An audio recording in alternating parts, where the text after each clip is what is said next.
Akbar sir, अब आप सामाजिक कामों में हमेशा अग्रसर रहते हैं और आज कुरान में आके वो कुटुंब का मनोबल बढ़ाना, उनका सत्कार करके यानी कि धैर्य बढ़ाना, तो उसके बाद और ये समझ लो यहाँ के जो इस पद पे गए, इसके बारे में आप क्या कहना चाहिए?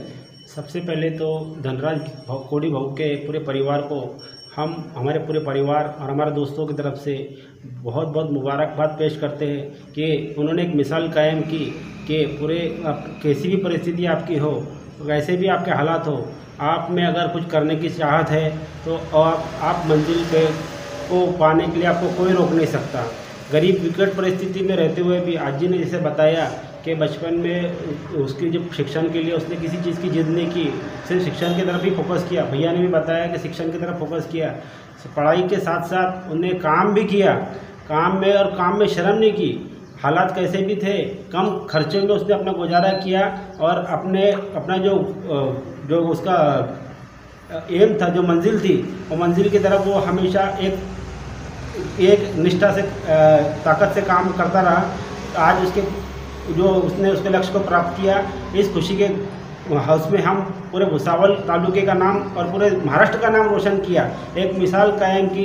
इसके लिए हम धनराज भाऊ और उनके परिवार को बहुत बहुत मुबारकबाद पेश करते हैं और उनकी खुशी में शामिल होने हम पूरी टीम के साथ, हमारे परिवार के साथ यहाँ पर आए। आज धनराज भाऊ के मिसाल देते हुए आज के युवकों को क्या कहना चाहिए?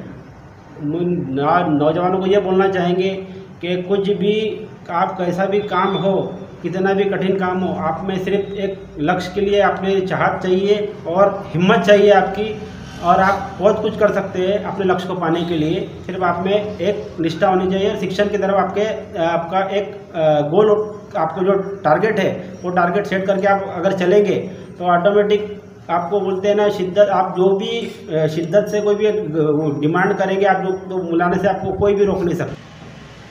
डॉक्टर साहब ने जैसा कहा कि अनपढ़ माँ नहीं है वो। मैं एक बोलना चाहूँगा आखिरी में, इंग्लिश में कहावत है, 1 mother is equal to 100 school headmaster. एक माँ 100 स्कूल के हेडमास्टर के बराबर रहती है।